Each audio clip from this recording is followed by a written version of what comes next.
में 2 दिवसीय भव्य थावे महोत्सव का आगाज किया गया। इस दौरान डॉक्टर विपिन कुमार मिश्र द्वारा शंखनाद किया गया, जबकि सरस्वती संगीत कला केंद्र के कलाकारों ने भाव नृत्य प्रस्तुत की। कवित्री तिष्या और उनकी टीम संजीव मुकेश के अलावा कई कवियों द्वारा अपनी रचनाएं प्रस्तुत की, जबकि लोक गायक रविंद्र कुमार मिश्रा और शास्त्रीय कथक नृत्य की प्रस्तुति नीलम चौधरी द्वारा की गई है। वहीं मशहूर पार्श्व गायिका कल्पना पटवारी ने अपने सुरों के जादू से लोगों का दिल जीत लिया।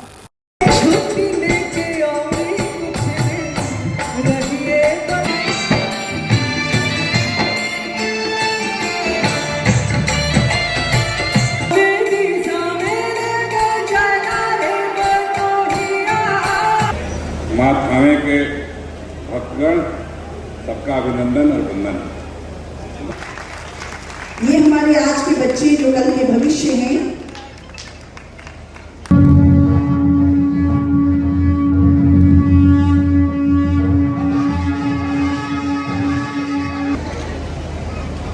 साक्षी कुमारी रंगोली प्रतियोगिता में प्रथम पुरस्कार, तालियां बजाएं।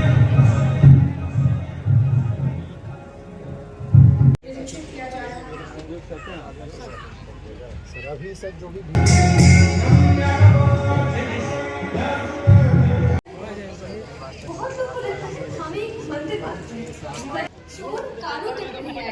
और संख्या मुझे दिख रही है, बुलाया गया है जिसका हम सभी आनंद। हमें गोपालगंज का एक मुकुट है, शिरोमणि है, जो गोपालगंज की खूबसूरत के बाद सरस्वती संगीत कला के गोपालगंज द्वारा नीलम चौधरी जी द्वारा कैसे बनता है वो सब हम लोगों ने दिखाया है। सुधा से भी सर इस बार हम लोग दूध जो महोत्सव थावे महोत्सव के उपलक्ष्य में हम अपनी बधाइयाँ देते हैं, शुभकामनाएं देते हैं और जिला प्रशासन डीएम साहब और एसपी साहब को विशेष करके हम धन्यवाद देना चाहेंगे कि बहुत ही बेहतरीन तरीके से थावे महोत्सव का आयोजन किया जा रहा है।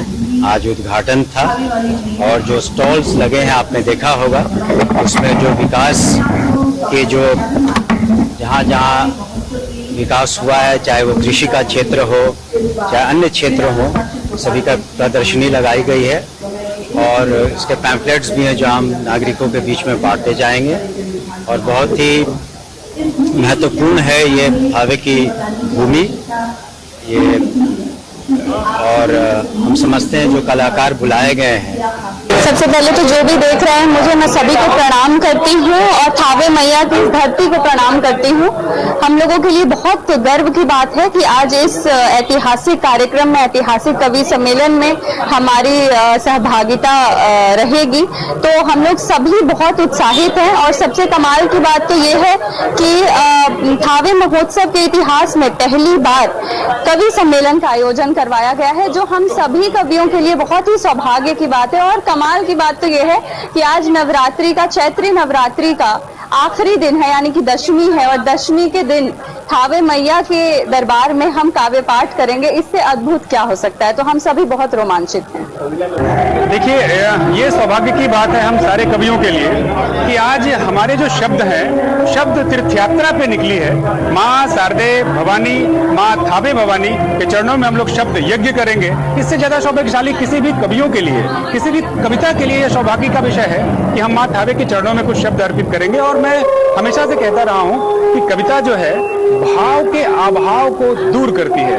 तो आजकल मशीनी युग में जब लोग मशीन बनते जा रहे हैं, मानव जब मशीन बन रहा है, तो वहाँ कविता जो है उस मानव को मशीन बनने से रोकने का काम करता है या फिर करती है कविता। और जो लोग मशीन बन गए उनमें पुनः भाव लाती है कविता। तो इसी उद्देश्य से, और सबसे बड़ी बात है कि जिला प्रशासन और पर्यटन विभाग को मैं धन्यवाद ज्ञापित करना चाहता हूँ